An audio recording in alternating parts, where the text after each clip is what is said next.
Life. A movie is being made about Minnesota music legend Bob Dylan. The singer and songwriter reportedly has some notes for the man directing the new film about his life. The movie is called A Complete Unknown. Filmmaker James Mangold says Dylan has been so supportive in making it because it focuses on a specific point in his life. Mangold also clarified that the movie shouldn't be considered a Bob Dylan biopic. Timothy Chalamet stars as Dylan, but the filmmaker confirmed that Dylan will be doing his own singing.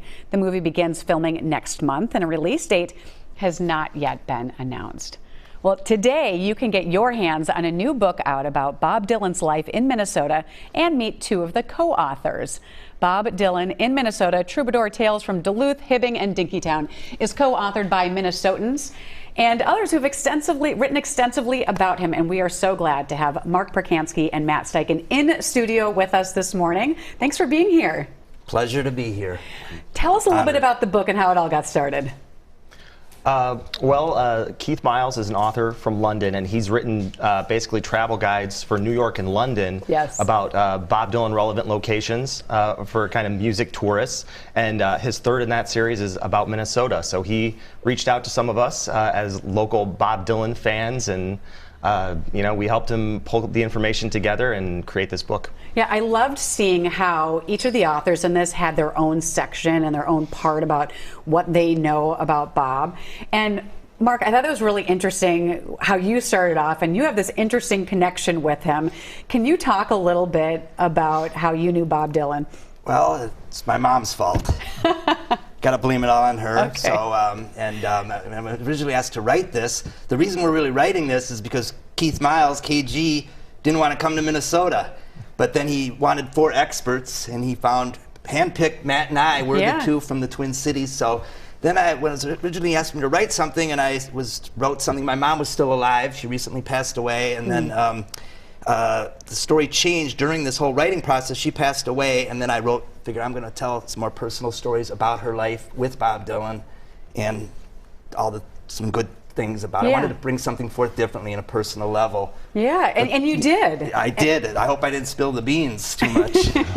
Am I able to share a little bit? Yeah, so they dated for some time. And, yes. And it was so interesting to hear about some of your experiences backstage, in the front rows of concerts. What was that like? There's a picture of backstage in the book. The one picture of Bob is in the book is of my mom and myself, 1978.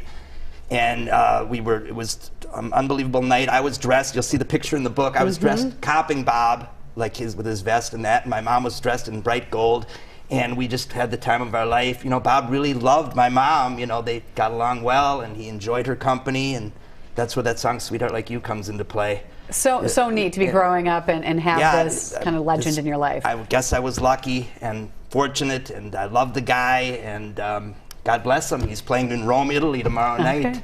Good person to be writing part of this book, someone who knows him. And man, I know you just really love Bob Dylan's music and everything. But you write a lot about some of what he talks about Minnesota in his music. Can you talk a little bit about that and all these connections that you can kind of find in some of the lyrics? Yeah, well, I thought it was a really important component of the book to talk about, how Bob feels about all these places and the impact they had on him growing up here. And so I tried to kind of connect the dots with that, because I think there's a misconception sometimes. We don't talk about Bob Dylan in Minnesota as much as we talk about maybe Prince in Minnesota. So I wanted to talk about the impact that it had growing up here and how it shaped him.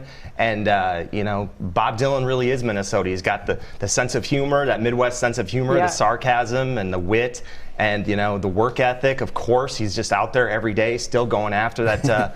Those legacy visions and those dreams of being a traveling musician, and he's still doing it today. So. And you have a personal component in there too. You met your wife at a show. I did. I came to Minnesota for a Bob Dylan show in 2004, and my wife and I both just wanted to be close to Bob Dylan. And suddenly I turned around and she was standing there. There you go. And we met that day in the first row, and we've been together ever since. Wow. So family affair now too. Bob's had a big role in my life. So. Wow, really incredible. And I know we just showed part of the mural that is well known at 5th and Hennepin. You were consultant on that. Yes, I helped them. The 10 days they did that Beautiful mural, we're eating bananas, and I think it's one of the wonders of the world. I think it's the most beautiful mural ever, and they had a different first Bob there. He was going to, one of him smoking, they took that off, and it's a beautiful mural. You got to see it. It is. I mean, anybody, I'm still amazed by it in person. Yeah, it's spectacular. So many pictures are taken there, too. Yes. Well, so much more beyond what we've talked about today here in the book. Mark and Matt, thank you so much for being in here with us this morning. Thank you, Jennifer. Absolutely. All right, Thank you for having us. Great to see you. Absolutely.